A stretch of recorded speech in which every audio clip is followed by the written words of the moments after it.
and welcome to Sestra-Tainment. I'm Lenora. And I'm Dee. And we're coming to you today in regards to Everything Entertainment. Yes. So, I think I'm starting off this week first. And I actually watched an episode this week of the Tamron Hall show. Okay. And so I wanted to talk about it because she said it was the debate show. Okay. And these are the things that people debate about. And I was like, ooh, it's just about etiquette, what's appropriate, what's not appropriate. And I was like, this is a good topic because I think that our listeners could fall on either side of some of these topics. Okay. All right. You ready? Yep, First thing. Go. This one is maybe more black and white. There is a new trend where men are asking women to pay back or refund half of the bill if the first date doesn't go well.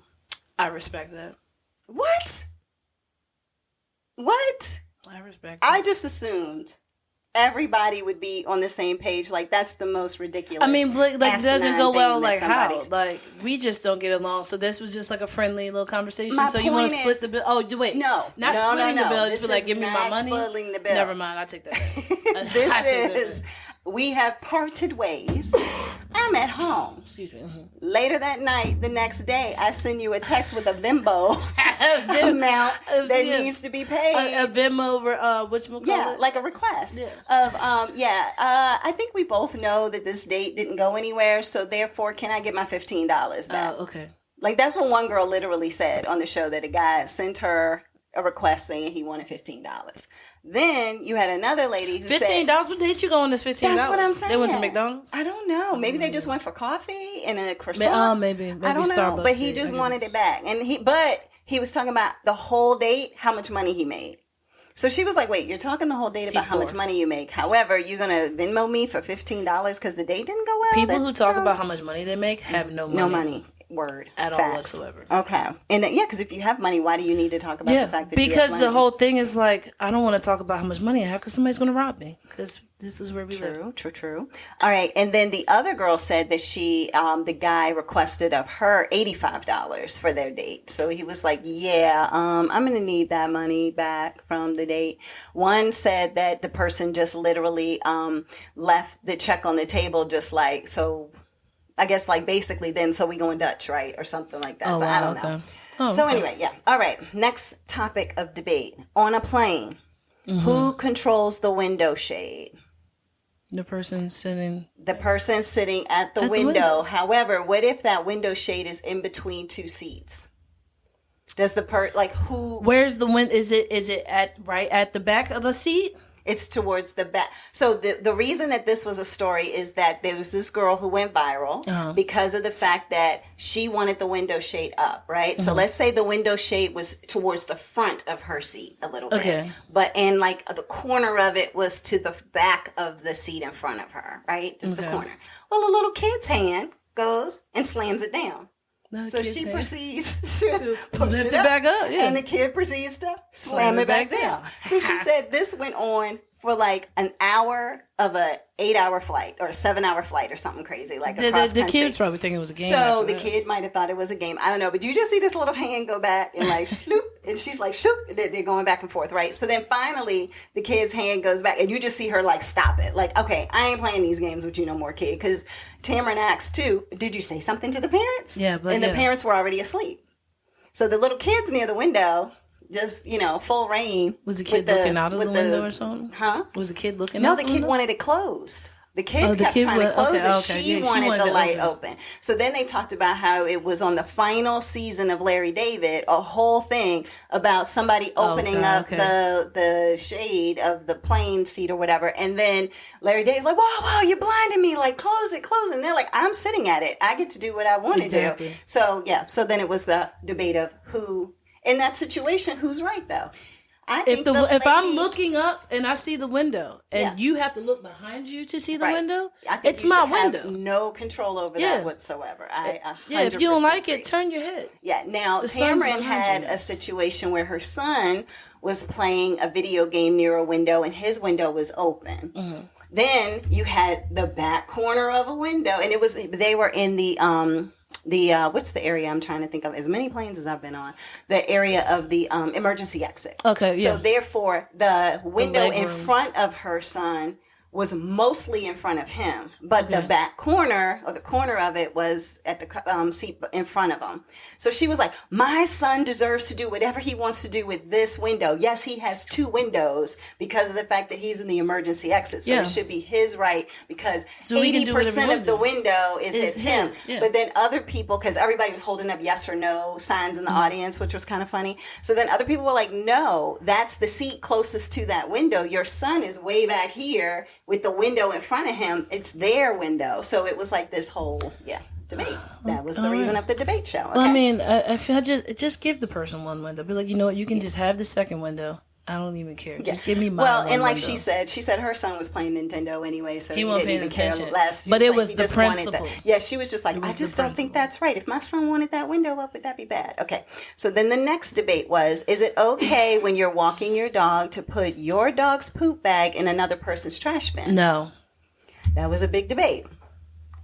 So the reason it was a debate was because of the fact that you have where some people are like, okay, I walk in a very rural area, whatever the case may be. So as I'm walking and somebody has their trash, is sitting there, it's getting ready to get picked up that day, whatever, then I'll just throw it in there so I don't have to walk with it for the whole way that I'm walking my dog and then walk with it all the way back. It could be in my hands for 30 minutes, whatever.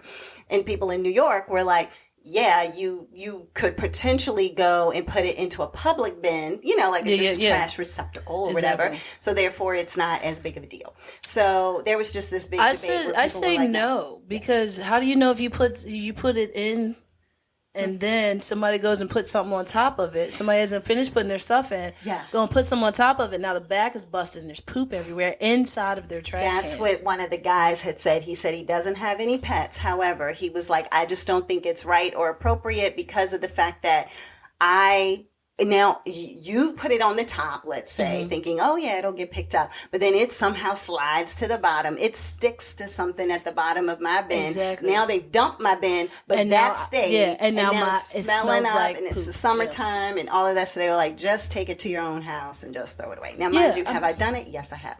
Yeah. However, I only did it once or twice. I haven't done it a lot, but I have done it before. I am appalled and shocked. I know. Shock and awe. Okay, wow. Next situation. Tipping machines being everywhere.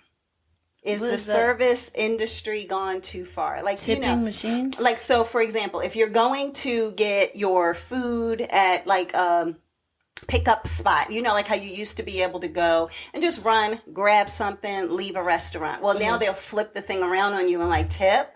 And they're like, okay, do I have to tip? Maybe before someone would give $1 or something like that, when you're going. But normally it's for the service that you get for sitting there and the waiters and waitresses. Because why am I tipping somebody who already gets paid $20 an hour? Right. Well, that was the question, right? So that was the debate was, okay, if I'm coming in, I'm sitting down, I'm getting served by somebody who's making whatever it is, $2.13. Is it still $2.13 all these years later? Last I know it was $2.13. That's crazy. I mean, it could be more. But if it's that amount, okay, fine. Absolutely 15, 18, 20, 25, whatever people want to give percent tip, right? They're like, but let's say, for example, I go and I'm just picking up a to-go order and they whip that thing around and in case you want to leave a tip. And they're like, do you feel obligated?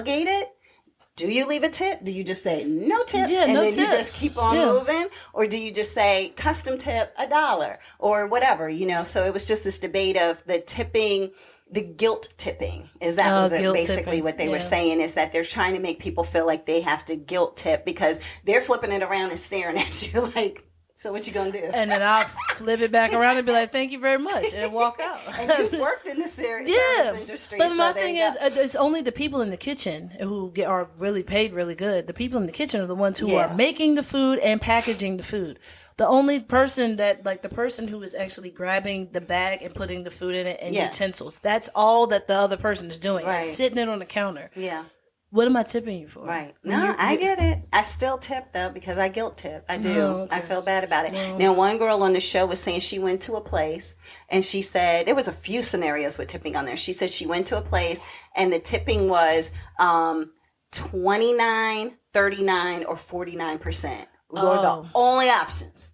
for what you were going to give as a tip. And she just said, she was like, wait, what? And she just said, well, in that case, you're not getting a tip at all because that's Did it have ridiculous. a nun or like, what if she just... idea. See, that's another thing. It's like, you got to worry about like, if you'd be like, oh no, and then you walk away and then somebody presses something after you've signed it. But maybe you just sign submit and then it's done and you get your receipt or something like that. Yeah. So then the other scenario was that somebody said that they went to a self-checkout and it asked for a tip. And they were like, wait. So the computer needs a chip. A tip. Yeah. They were like, I'm checking myself. The way the lady said it was like, I brought this up here. Right, yeah, exactly. That I had to bring it up here, scan it myself, and then tip. Who? Yeah, no. For what? Yeah, who am I tipping? So anyway, so that was another situation. They were like, do you tip at a coffee shop? When a Starbucks barista does that, or because they're not making $2.13 an hour. Yeah. So do you do that? But then you might tip your bartender. So why would you tip a bartender? Yeah, I would tip a barista. A barista. But I mean, those were some of the debates. Then it was, what about the shop owner who owns their own hair salon? You get to set your own price. Why do I need to tip you on top of that? If you know you can't afford your shop on just the flat price, then you should charge more. Yeah, I get you. And then that way you don't have to. Now, I do. My person rents her space, but it's her shop, just for her. And I do tip her on top of what her rate is, but I don't know if she expects it. I don't know if the cleaning ladies expect it. I don't know who expects it, but still. I over tip because I'm just a sweet and kind and generous person. So anyway, what else are we talking about? No, you are. No. But no, but so now that I'm thinking about it, I'm like, just since you had broke it down like that, it's like the barista, whatever. Yeah. They get hourly. Bartenders do not get out. They still get $2.13. Oh, the bartenders do. Oh, okay, gotcha. Yeah. So it's like only. I guess it's only if you work in like a chain restaurant or something like that. That is like Chipotle or something. Yeah, but Chick-fil-A doesn't do that. I don't feel like they don't request a tip. I don't feel but that's the Lord's chicken. Yes. Jesus paid it all. And they should pay everybody $17 something. Yeah, Jesus paid it all, so they ain't got to worry about tip. Yes, he did. Yeah. Only do it. So in regards to, so that's kind of it. It's just, all about that. Now, what I will say, and then I'll end the topic, but what gets me is the service fee. So you have worked in the service industry. I have gone to a couple of restaurants where it says a 20% service fee will automatically be added. For one person. A 20% service fee will automatically be added to this bill to help ensure that we can pay for. Yeah, of course. Every single one. Bars, restaurants. It doesn't matter. So do you tip on top of that? I guess is what I'm saying. I do not. Okay. Because they it's were automatically saying this 20%. is not. Yeah, it's just gratuity. This is the service fee to help pay the cook in the back, to pay the person who is the hostess. And then they still have the tip. And then you have the tip. But what's the difference between gratuity and tip? I thought that was the exact same thing. Oh, no. It's a service fee and a tip, but anyway. Yeah, but that's gratuity is a nice way of saying service fee. Oh, okay. When you see it on the receipt. Oh, there was one more thing. Yeah, taking your shoes off to come into the house or not. That was a big debate. Oh yeah. Yeah. So like, if somebody asks you to take off your shoes and you have a hole in your sock or something, or you don't want to, I don't know. I'd be like, well, you about to see this potato. But do you just, you resist like, hey, look, I don't feel comfortable taking my shoes off. One lady said she took her shoes off to go into the house, walked around the house, got back home, took off her socks, and was like, how filthy was their floor that they want me to still take off my shoes when they're the ones with the filthy floor. It's like, hello, I would have been safer. I wore my nice new white socks.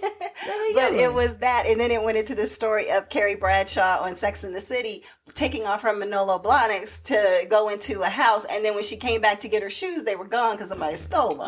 So it's like, you know what I mean? So anyway, it's like, okay, what do you do? Now, people in New York are like, look, the streets are filthy. So therefore, and that's why I say New York, because her show is filmed in New York. But it was like, she said in Texas, I never thought to take my shoes off to come in the house or do whatever. But she said in New York, you just feel like you're bringing all that grime of New York City, the urine, the rat feces, the this, the that, the trash, the dog poop, all that stuff into your house. So she said that that, everybody leaves their shoes at the door, and she even has slippers at the door so people can put those on and feel more comfortable while they're in her home. So I think that is something to consider and think about. And I did at one point, especially early COVID, before we knew what COVID was, I remember taking my shoes off at the door because I was like, I don't even know what I'm bringing into the house, if the dog is touching something and then touches me and then I'm inhaling something and da-da-da. So I think I did it for all of about 3 weeks, and then I was like, this is too much. So, but I don't have anybody forced to. And then they said also, if you want people to take off their shoes and they don't, what do? Do you just allow them to walk around your house, or do you say, I'm sorry? Get out of my house. Yeah. And that's what the guy said. He was like, yeah, I'm sorry. It's my best friend. House, but it's my house, my rules. I threw Terrell out of my apartment before. Hey, bro, you my boy, but you got to leave right now. Not now, but right now. Yeah, and Terrell is not a tiny Terrell guy. is a big boy. He is like 6'9", 350 pounds. He is not a tiny guy. So but he left. Respect. Yeah. Okay. Well, that's what I had. So it was all about debates. So etiquette, debates, all of those things. And the funny thing is there was a group of a couple, well, not even a couple, but a male and a female who have their own podcast, and their whole thing is about what kind of things etiquette-wise are appropriate or not appropriate. You and Terry should do that. No, thanks. Okay. Well, over to you. To me. Yep. That was what quick. You got. So, I do want to talk about what I recently watched, and it is called Secret... What is it? The Secret of Elephants. The Secret of Elephants. Okay, never heard of it. So, this is on, I believe it was, oh man, now I can't remember what it was on. Hold on. Pause for a second. I got it. It's right here. It is on, you can watch it on Hulu. Is what it's on. First season. Because it's on ABC as well, but ABC is under Hulu. So Hulu, and that's the only way you're gonna be able to watch it because it's not something shown on TV. Yeah. It's on the whatchamacallit. So, what it is it's these zoologists that go around and they are studying the elephants. Okay. Now it's this one lady named Paula Kahumbu. Okay. Probably butchered that. But she studies them and she follows them. So she's been doing this since, I think she said, she was in college or something like that. And she follows them and she sees how they can find where water is, how they use their trunk to feel the ground, to so one area, it's mountainous. Okay. And where the water is at the bottom of the mountain. So now these big elephants all have to go down this mountain. It's very steep. But they have babies with them. Mm-hmm. So now it's they use their trunk to push down on the ground. Oh, hard enough. And then pull it up, and then they put their foot there. Oh, okay. So they use their trunk as to test the ground. Yeah. They use their trunk for everything basically. So she goes and she studies them. She knows that she just named them. They all got names. They all have names. She explains why they push over trees. Okay. They push over trees because they are tired of eating the crap around. They want what's in the tree. Oh, so it's okay, now I need what's at the top. Yeah, it's a lot up there. Yeah, it's but we can all eat this. We're tired of eating lasagna. Let me get this steak. Goodness. Okay. That's how it is. But yeah, the way that they find water, I guess they use their trunk to find water and everything. And then, oh my God, there was one part where they were at the watering hole. So it was literally like The Lion King. Okay. So they're at the watering hole. And then all of a sudden, so all the animals bow out away from the elephants. Literally bow and back away. Okay. Yeah, this one, what I don't even know what it was. Not a hyena. No, it was whatever that thing looks like, a cow with the thing. Oh, yeah, like a buffalo? Yeah, something like that. Something like that? Okay. Well, you ain't want to bow, and you're in my spot. So all you see, it was funny, but it's not funny. But all you see is the elephant just comes over and pushes it, and it goes, and it falls tips over like how people tip but over his cows. legs were still straight. Oh, gosh. So it just falls over with it his just legs falls straight over. in It's the like, air. ha. Oh my God. Oh my God. Well, at least it didn't kill it. No, it didn't kill it. It just moved out the way, and then it backed up and then like went and drank. So there's another zoologist. Her name is where was her name? I had it written down. Now I can't find it. Anyway, she was talking, and she was talking about how she studies their sounds. Okay. Her name is Joyce Poole. So she studies their sounds. So what she does is she can hear she hears the different groans, the hitting their feet, and then them using their trunk and everything. She can tell the difference. So she knows what they're trying to communicate. Yes. Because she's listened to it so much. Yes, because she's done, I interesting. mean, like when she first started doing it, she was like, like maybe like in her 30s, and now she looks like she's like 70 some years old. So she figures out how they talk to each other, and then it was a baby elephant that was, making this little noise. Yeah. And then she was like, "Oh, it's suckling time."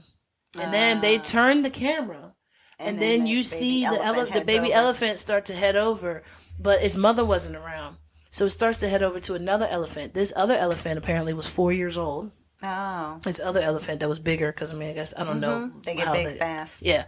And what they do is they're called allo mothers, and they're babysitters. So it's like, hey, your mom's not here, and I know you want to drink some milk. I ain't got nothing in my udders, but here, come here. Just it's like a pacifier. Yeah. They are pacifiers for each other. Oh, wow. And like literally take their trunk and then just grab them and like put them right where they need to be. And then when the mother comes in. So like the allo mother will sit there and like say something, and then the mother comes, and then the allo mother pulls the baby, and then the baby goes over to the mother, hey, and then Mom. that is amazing. Yeah. But it talks about how humans and elephants have grown together throughout the years. Okay. So with that being said, it talks about how in, I believe it's Indonesia, I think I told you about this, the tea trees. So the tea plants, the tea leaves from the plant, the elephants don't like the taste of it. Okay. At all. And they were putting insecticides down to kill all of the weeds and everything around it. So, thinking that the elephants were going to like come over and mess with it. Then they realized, well, if the elephants don't like this, then we can stop using pesticides. And then the elephants can just come and eat everything around here and keep it all clean. Leave the tea. And it will leave. So everything, how they're all road, like all the roads that they have are like wide enough for the elephant to walk through. That's what I was going to say, because they'll just trample on top of Yeah, everything. no, they're wide enough for the elephant to walk through, but there just looks like little ovals everywhere. So when you see it from like the helicopter view, it's like little ovals everywhere. You see little teeny tiny people, and then you see the elephant just walking through all big and like, Yeah, so that is cool how they have learned how to, coexist. Another thing is that you have to pay a tax if you are a big truck with sugar cane. Your big truck with sugar cane, hey, look, there's a toll. You got to pay it. So, who's paying the toll to who? Okay, so the elephant has to stop the truck. Hey, bro, pause, time out, 30 seconds. I need to get some sugar cane off the back of your truck, and then you can leave. And literally, it will stop. It will put his trunk up. The people stop. The people already know. Yeah, we got to stop. deal. So they stop. They sit there, and then they just look in the side view mirror. And you can see the elephant go to the back. back. And you see the trunk. Yeah, the elephant walks to the back, goes and puts his trunk in, scoops up a whole bunch, and then throws it on the ground. And then once it starts eating, then the person's like, okay, we can go. All right, and then they drive off.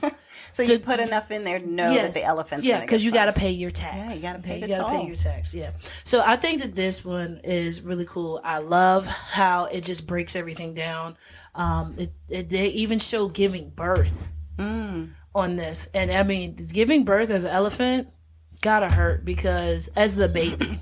Oh, okay. Because you're falling 11 feet. Oh, right. You just to the ground. onto the ground. Done. Yeah. Boom. And then they have to immediately learn how to walk. But the one thing that I did not giraffes, like, baby giraffes. Yeah. I feel like all animals are like that. Because giraffes are even taller. Do they? Yeah, they drop. I know, far but too. like, how do they keep their necks up? I don't know either. I'll have to look at a giraffe one next. Yep. All right, but the only thing that I did not like about it was Natalie Portman is the narrator. Okay. She does okay. Her voice is, soothing. Yeah. It will put you to sleep though. Yeah, definitely. Excuse me. But the only thing that I did not like is that you could tell that they were way too close to the elephants. Oh. Because so when they and then the narration was like, when you're looking at it, you're like, that's not what's happening. This is not how it would normally happen. But you humans being here now, they're on guard. Okay. So the mother gives birth, the baby pops out, all of the males back around the mother like a semicircle, all the way around the mother. And they walk up like 4 steps and then they go back. So it's like, bro, you were too close to this baby. Yeah, and then so Natalie Portman is like, oh, and they're very overprotective. And they will do this for the baby. You got poachers out there and everything. Because I told you about the elephant. Remember the other elephant with the lady? Exactly. Like killed her twice. Yeah, that's crazy. No joke. But that's what I want to talk about was just The Secret of Elephants. And it is on Hulu. And that's it. All right. What do you have next, sis? I'm going to talk about Palm Royale. Yeah. Instead of Palm Beach. Because I was thinking the name was Palm Beach, but it's Palm Royale. You want to talk about Palm Beach? Yeah, because we both watched it. I knew we both had watched it, but I didn't know which one of us was going to talk about it. But we said we would talk about it together whenever we did talk about it. So, Palm Royale on Apple TV. The cast includes the main character, Kristen Wiig. She plays Maxine Delacourt. You have Kaya Jordan Gerber, who is actually Cindy Crawford's daughter. She plays Mitzi. Carol Burnett is in it. She plays Norma. They have a really good cast in this. That's the only reason why I watched it. Yeah. I knew nothing about what it was about. Yeah, it's a really I was like, this is all the people in here? I'm watching it. Yeah, you have Laura Dern as Linda. You have Leslie Bibb. You might not know her name, but you know her face because you've seen her in a lot of things. She's Dinah. Mm-hmm. You have Ricky Martin, because when he showed up on the screen, I said, is that Ricky Martin? Yeah. I don't think I've ever seen Ricky Martin act before. Well, and then, did they really airbrush everybody? Is Ricky Martin's skin that nice? I didn't know anything about airbrushing people with the movie particularly. With the show. So but I was looking at it, I was like, Ricky Martin. Yeah, he's got good looking skin. He got good skin. You know you gays have all the good skin. Do I have good skin? Thanks. You have Allison Janney as Evelyn, Julia Duffy. You know her as well from a lot of things. She's as Mary. You have who I was so happy to see, and I had to pay attention to see Mindy Cohn. Oh no! Oh, that's who I cared about. She played Natalie on The Facts of Life. Oh, yeah. She's a reporter, right? I was so excited to see her because I was like, wait a minute. No, when I saw her, I was like, hey, that's the lady from the TV show from back in the day when she was a kid. The Facts of Life. Yeah, Natalie and Tootie. So, she played Anne Holiday. You had Bruce Dern as Skeet, which, that's kind of just a funny name, actually, for him being, like, so rich. Yeah. You know, but yeah, you had a bunch of people in here. I'm trying to think of who else. It was just a lot of different actors and actresses. And who were you going to say? You said Carol Burnett, right? Yeah, I said Carol Burnett. Yeah. So she was. That's what she was. That's why I was so excited. Okay. I was like, Carol Burnett. When was the last time you seen Carol Burnett in a movie or TV show? Oh, anytime. Yeah, no, she was in Better Call Saul. I think it was Better Call Saul that she was in. She was the neighbor or something like that, like somebody who actually, well, I won't give anything away, even though it's like spoiler alert 5 years ago when Better Call Saul probably went off the air. But yeah, she was on there and it was so good. Her part was so good. Yeah. So anyway, but she's doing big things. She's hilarious. And it was funny because she wasn't even like awake for half of the show. For 4 episodes, she sleep. Yeah, exactly. And then after that, like, she really rah. She was like, rah. What is he talking about? And then once you put together what she's saying, you're like, oh yeah, she is saying that, basically. Yeah. She is saying that. Anyway, so, but yes, it starts off with showing some socialites in Palm Beach.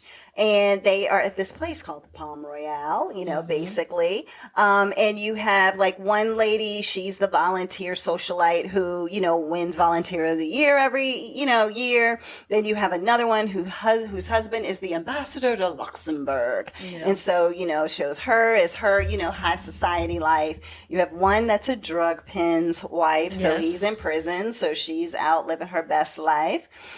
You have another woman, and we don't really know why she's rich. We don't know why. Which one? Mitzi, is that her name? Mitzi was the blonde? Mary. I'm sorry, Mary. Yeah, the blonde one. She was always just rich and drunk. But we didn't know. I think she says it on the last episode. Maybe it's something with art or something. I can't remember. But she was just always rich and drunk. And so then you have Kristen Wiig's character of Maxine, who you watch her get into Palm Royale. I won't spoil anything with that. But then you see her just sitting at the pool watching these ladies drinking their cocktails and having a good time. And the next thing you know, she's like interjecting herself. Yeah, you're a table away and you are talking to these people. Yeah, they're like having their own conversation. She's like, oh yes, that's just so funny. And you're like, wait. And all of them just stop and look at her. And who are you? And who are you talking to? Are you talking to us? Yeah, exactly. We are the elite. Hello. So anyway, so she chimes in. It's really cringeworthy, actually. It's not. It's not cute at all. And so then she kind of invites herself into the conversation, talks, realizes, okay, maybe not so much, and then she kind of walks away.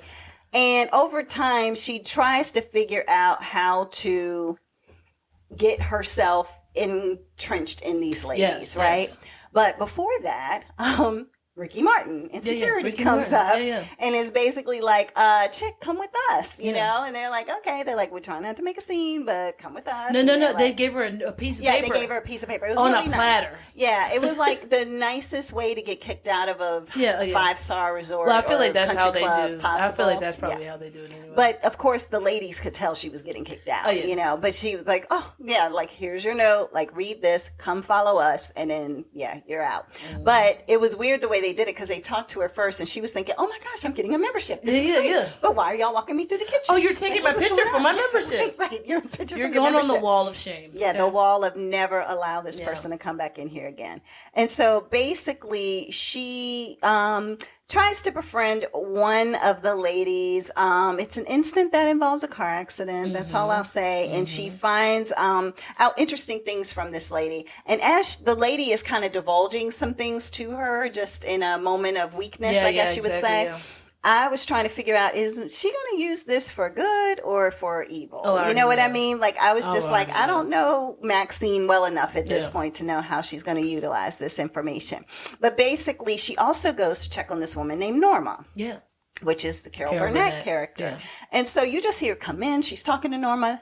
Well, first you just see her talking to somebody. You don't even know who it is. Yeah, she's just talking and she's in the closet. She was like, you just can't believe it. And then blah, blah, blah, blah, blah. Oh, this is nice. Is this? Yep, she's just picking up stuff. Is this Yves Saint Laurent? Taking clothes, packing them up. Like she's getting ready to leave. And then when she walks out the door, you realize it's a woman who basically looks comatose. She is like comatose, laying in her bed, sleep. In her assisted living place. And right, exactly. And so you come to realize that she just consistently takes things from Norma. Like, oh, I'm so glad we're the same size. And I'm like, I don't know if you and Carol Burnett are the same size, but I digress just for the show. Yeah. So, but then she also tells the people that she is a Delacorte, which they were like, there's only one Delacorte and she's in the assisted living facility, you know, whatever. But they said she's catatonic. Yes, exactly. And so she's like, no, I am married to a Delacorte and my husband, he's a pilot, blah, blah, blah.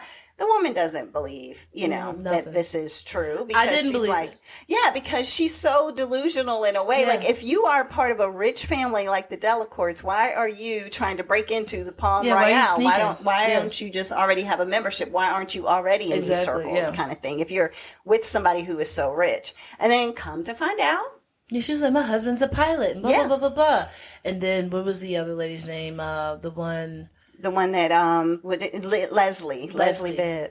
So she comes to the house, and then the husband, who is a pilot, is actually there. And she just shows up. Oh, like who knew? Right. So then it's just trying to figure out, okay, what the deal is there, and why are they living where they're living? Like, it's a whole storyline with that. Why are they living where they're living, and all of those types of things. Yeah, because they're in like a motel. Well, they'll tell everything. Oh, we're trying to leave some things to the imagination. hello. But yeah, but where they are living, you're just trying to figure out, okay, why are they living where they are living? And like, if he's a pilot, if he's super rich, what's going on? And then there's a whole storyline in regards to what is happening in that scenario, right?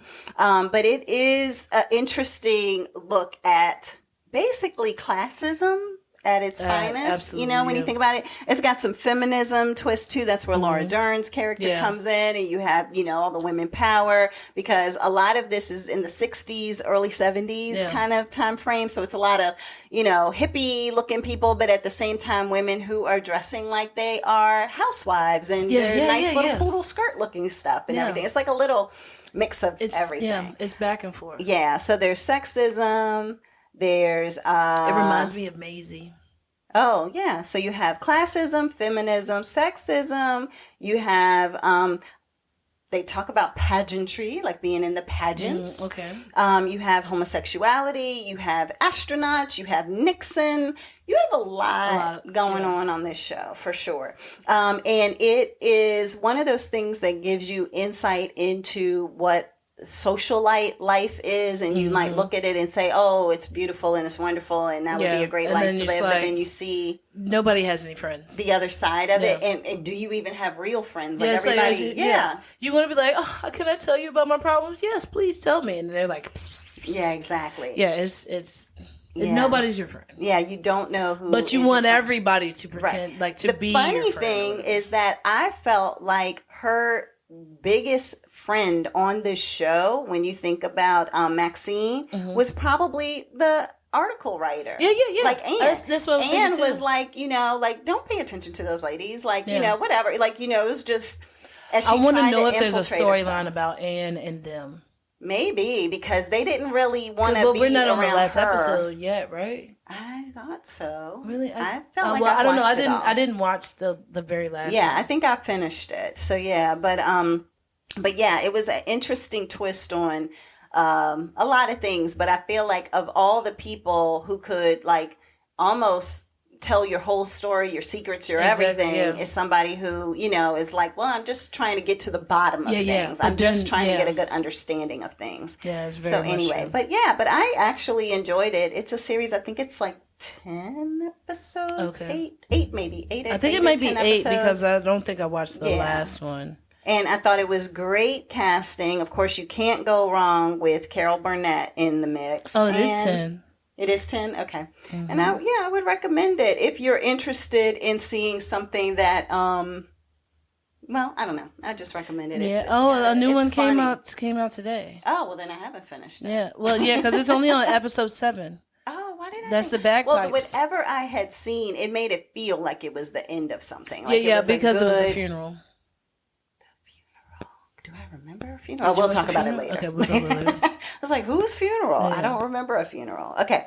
But yeah. All right. So that is it. The Palm Royale on Apple TV Plus. All right. What you got? All right. I got to like it or no. Okay. And I say no. Okay. This is called The Plus One.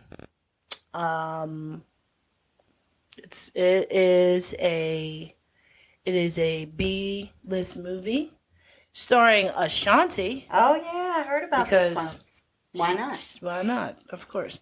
We got Jonathan Bennett, which is my boss's brother-in-law. Oh, there you go. Yep. Wait. I didn't realize that he. Okay, yeah, I think you might have told me that. Yeah, remember I told you you did tell me that. because he's got his own podcast and everything. Yep. You did tell me that. Michelle Hurd. All right, Jonathan Bennett plays Marshall. Michelle Hurd plays Debbie, who is the mother of Ashanti. And Marshall is the best friend. Okay.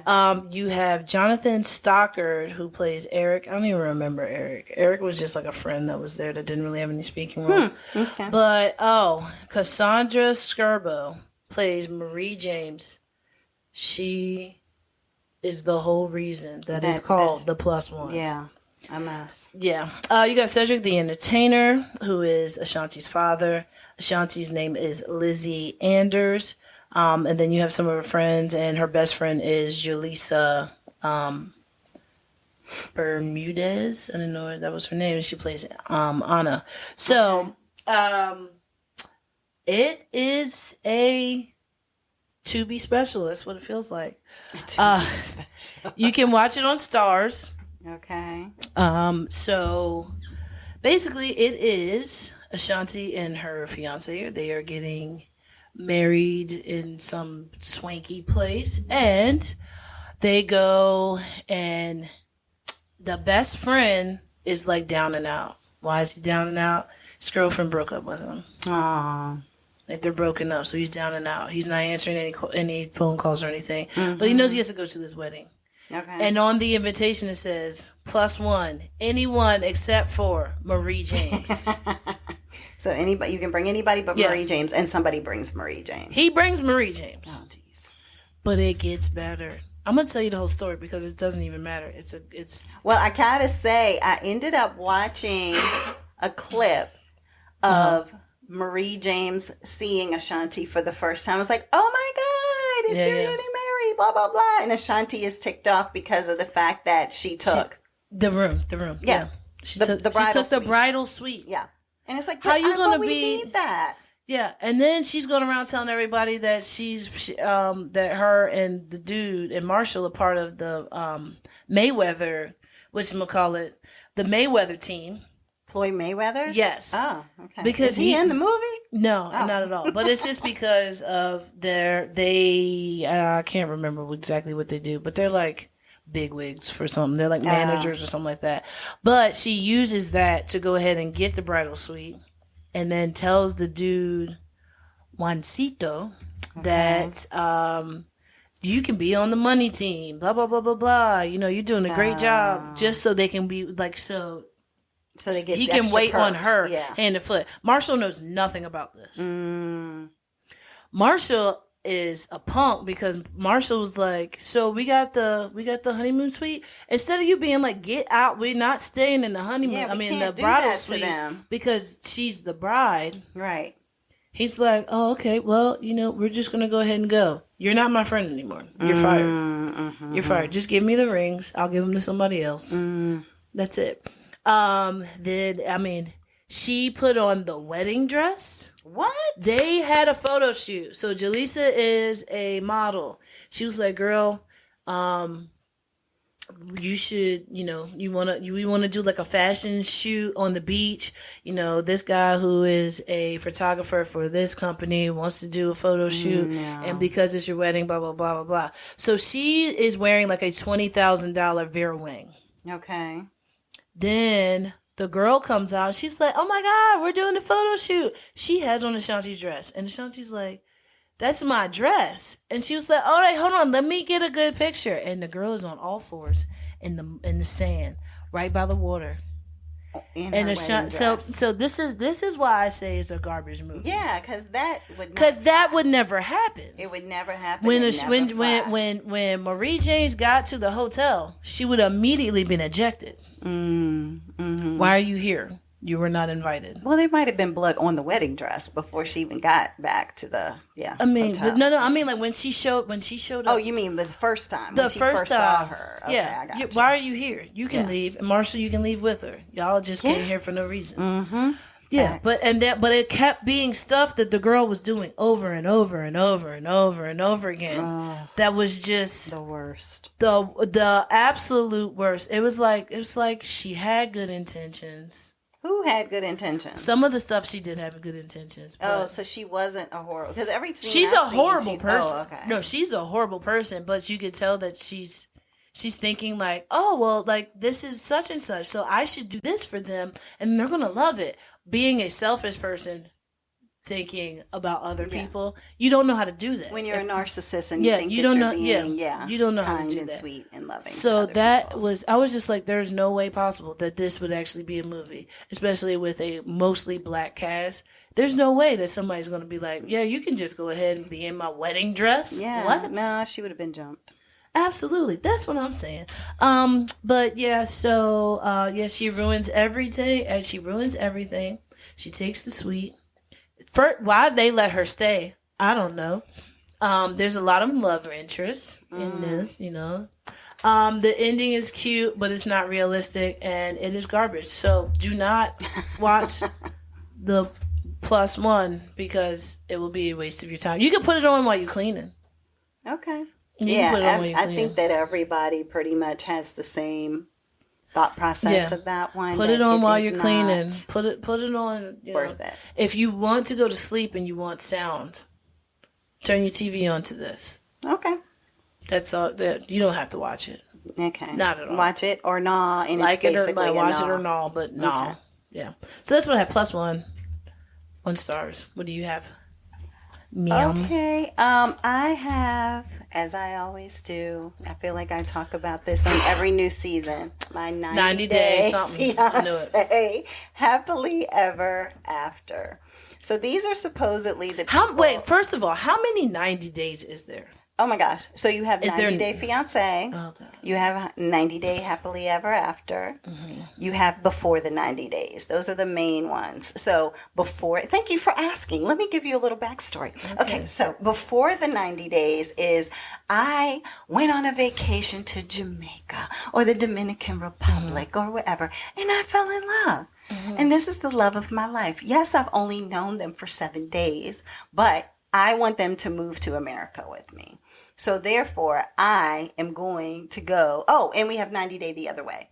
You forgot 90-day the other way. So it's 4. So it's 4. Yeah. So, and I mean, there's some other ones in there occasionally, but those are the main 4. So it's either I've gone, I've met you, I love you, you love me, you proposed to me before I even left, and that's 7 days. Sometimes that happens. Okay. So therefore, now I'm trying to get you to come back with me to the United States, and we need to get a K-1 visa so that you can come. It's about $10,000 investment for me to get you, a foreign person, to come and get your green card in the United States. And because I love you, and I don't think that you're using me just to get the green card and be in the United States, I am going to invest in you in this relationship. Right. So it goes through, that season goes through all of the trials and tribulations. Do they pass the test to even get the visa? What ups and downs do they have as a couple in regards to them getting to that point of getting to the United States? Planning the wedding, the whole 9 yards, right? Then you have meeting the family, the whole thing. You have 90-day fiancé, which is, okay, now you're here. Yeah. Now what? We got 90 days to get this thing going, to get this wedding happening. So let's go. So that becomes, let's plan the wedding. Is your family coming from overseas? Are we doing the wedding overseas? Are we doing 2 weddings? You know? Yeah, we're doing over here and over there. Yeah, because one couple did it in the United States and in Moldova. Which is like somewhere in Russia or Ukraine or somewhere over there. Americans know nothing about what's on the other side of the planet. I just know Moldova. If somebody was like, point out Ukraine, I would be like, there in that whole area, whole big area of Eurasia. I would be like, if from India to the end of Russia, India to Japan. That's where Ukraine is. Oh my goodness. Okay. Because I don't know. It's a big place. So you have then your regular 90 days, just figuring out, hey, fiance, I love you, you love me, let's make this happen. And the drama that comes with the cultural differences, because I grew up in Egypt as an example. So therefore, I am now in the United States. Just because my fiance is in the United States, I want you to still dress like you're in Egypt when you're with me in Egypt, because I don't need you to be all scantily clad in the United States just because you can. I fell in love with you because of how you were in Egypt, which is all covered up. And oh, by the way, if I happen to walk by a woman who is wearing her hijab and all dressed in, I happen to cut my eye and happen to stare her down because I'm like, ooh, that's what I like, is a woman who is dressed like that, versus my fiance who's showing her midriff that I'm very upset about in this moment. Then you can't be mad at me, because this is what I was expecting you to still dress like, even though you're in the United States. So it's just this whole cultural crazy thing. And you have those fiancés who are like, so when we get into the United States, are they like converting to different religions? The girl converted to a Muslim when she was in Egypt. But then she was like, I don't know if I really want to be a Muslim. Like after she converted, she was like, did I know what I was getting myself into? She did not. She ain't do no studying. She was just like, let's studied do it. to do it. And then, and her parents were like, really? You're studying now to become a Muslim? She didn't study. So, anywho. But love conquers all, so they think. So, and then you have where it's like some fiancés are like, when am I getting to the United States? When am I getting? When are we going? Yeah. When are we going? You're taking me. We're like gonna go. Soldier Boy and Baby got Lisa and Kimberly. And then we have Johan, who is someone who is constantly with Danielle from the Dominican Republic. Okay. And he is just like, when we get into the United States, what? Like, why are you moving here? We were supposed to move over there. I don't want you to stay over here. Yeah, I want to be here. Kind of things. Yeah, exactly. So, and then you have the single life, too. There's so many versions, I tell you. So, anyway. You love to watch a train wreck.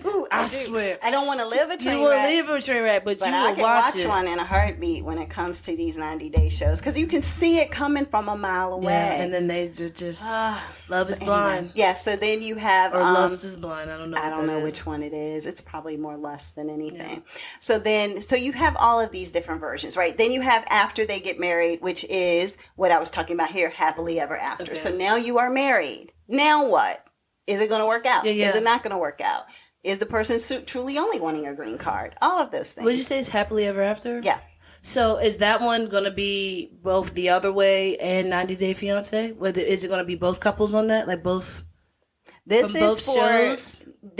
is for people who, no, it is just your before the 90-day people who are trying to get to the United States, then the 90-day people getting married, and then now it's after. So this is all in the United States. Okay, in the United States. The other side is that it is 90 Day Fiancé the other way, and I think that one show covers being married, getting the whole thing. Okay. And then you have Single Life, which is I was going down the path of trying to bring somebody here for a green card. Not anymore. Maybe I'm divorced now, maybe something's gone on, and therefore now I'm single again. So now you're seeing my single life journey, whether I try to go for somebody who's overseas again, like Chantal is doing, even though nice.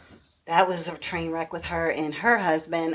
Or it's somebody like Debbie who went to, she's 60-something years old, went to Morocco to go meet her boo over there, Osama. And then, or Usama, I can't remember. I think it was Usama. Usama, yeah. And then he was 24 or something like that. Yeah. I mean, hey, he was in love with his it poetry. Ain't tricking if you got it. And apparently he got it. So I don't know. All I know is it didn't work out. Mm-hmm. And she called him a fraud and had a whole conniption fit. But now she's focused on American men. She still likes exotic men. But they got to be American. So they got to she's look like exotic. Trying to talk to a Cuban guy right now, for example. Okay. So, there's that. So anyway. But so just anybody that's not white or black. If you look like stuff I see every day, I don't want you. But if you look exotic. That's how some people are. Like, it's one person on the show for the single life. He's only attracted to Dominican women. Mm-hmm. Or, what about Big Ed? Big Ed is attracted to... Big Ed, he was attracted to the women in Thailand. That's what now he's given up on Thailand. He's focused on Liz. That's his fiance. They argue every other episode. They're so in love and so disgustingly, not even cute. And then, I don't want to even imagine. And then he looks like Jabba the Hutt. Yeah, he's just got the big neck and it doesn't move, and he's just like, and she loves him. I don't know why, because she's a cute girl, but whatever. And she has daddy issues. He's an arrogant jerk. She's daddy 90% of the time to her. And I'm like, do you realize what you have here? And he's like, does she realize what she has in me? And it's like, nobody realizes what she has in you because it's not there, bro. But no, you know what? I'm going to be nice. Oh my gosh. So anyway, I think they are on the break now. I have no idea. So anyway, but I was just going to quickly say for the 90 Day Fiancé. But there's so many different versions of it, and I am here for all of it. And so therefore, I was just going to give a couple of examples. But you do have Ed and Liz. Drama as they're trying to get married. She's putting on wedding dresses and still doesn't know if she's going to marry him. You have Kobe and Emily. They are a couple that he's from Cameroon. She's from somewhere like Kentucky or something like that. I can't remember where they're from, but they live on a farm. As soon as he got there, they were making him do poop in the barn or whatever. And they're living in her parents' basement, where the parents were like, okay, the reason y'all got married, basically was because she got pregnant on vacation with him. Yeah. They both were in China, though, of all places, but two different people met in China, and then Cameroon comes to the United States, and they're really a cute couple. She's extremely bossy, though, and he, deals with it basically. But they got pregnant in the the parents' house, which the father was like, I don't care. Stay here as long as you want. Just don't have another baby. Let me guess. They had another baby? Now they've had another baby. How many kids do they have? Two? They have two. They have two now. And so, but it's just the story of their whole relationship. You have Mohammed and Nicole is the guy who came from Egypt, and him with Nicole. Like, she literally came to pick him up at the airport, and one of the first things he said is, "Why do I see your stomach?" Like, that's not acceptable. Like pull your shirt down. Like, this is not, Because she should have known that if she knows, but she is determined to change him. So she is just like, he's not in Egypt anymore. He needs to change his thoughts to be like, okay, this is America. I can walk around with a bathing suit on if I want to. So you just have to be okay with that. Because when she was in Egypt, he literally had her in the full body bathing suit with the hood. Like the whole, like you couldn't show your hair, you couldn't show anything. He was like, oh baby, you look so sexy, you look so pretty, that's so amazing. And she was just like, I look like but people don't realize that what it is what you can't see is what you want. Right. It's like, and you're not supposed to show. Yeah, so it's like nobody else can ever see this. So I'm the only person that can see your hair. I'm the only person that is my gift. Yes. Yeah. Yes, exactly. Yeah. Plus I own you, so there's that.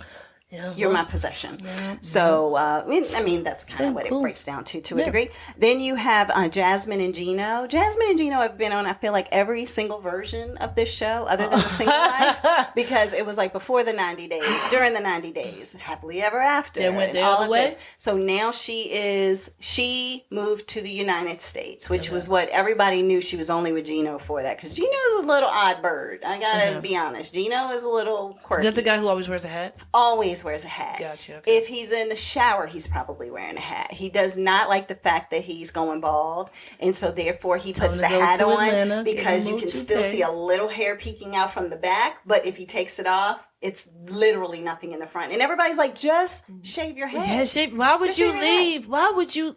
He doesn't do anything. What kind of mullet is that? Without the hat on, he keeps it cut short, but he doesn't do anything. So she's like, oh baby, I tried to take your hat off last night, and he's just like, no, it's not coming off. Like, he's just he's self-conscious about it, weird about it though. But I've heard that a lot of men, even once they start losing their hair, they get very self-conscious. It's a bit much. But even like when something happened and they were like, oh, put on this hat like for your birthday or whatever, and he was like, it was the fastest move you've ever seen in your life. Like, I don't want anybody to ever see me with my hat off. But she is like, I got my butt implants, and he's like, I thought we were talking about you not getting your butt implants.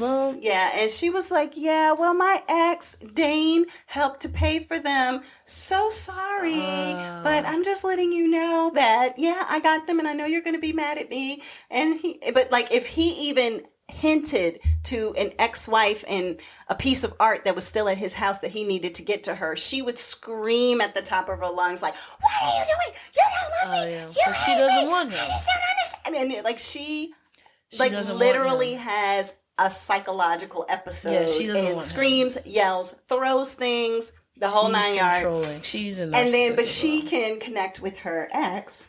Oh, yeah. And get butt implants because he paid for half of it. And she used the other half of the money that she was supposed to use for the wedding gown to pay for the butt implants. So now she's coming to the United States without a wedding dress. And he's like, where's your dress? And she was like, it's here. But, and it's all for you, babe. It's all for you because it's here. But I'm going to need more money so I can buy the dress. And he's just like, I am running dry, trying to forge her lifestyle. She's got the fake lips, the fake cheeks, the long that would be the best hair. Episode if he would just be like, yeah, no, you can get back on the plane. And then he just walks off.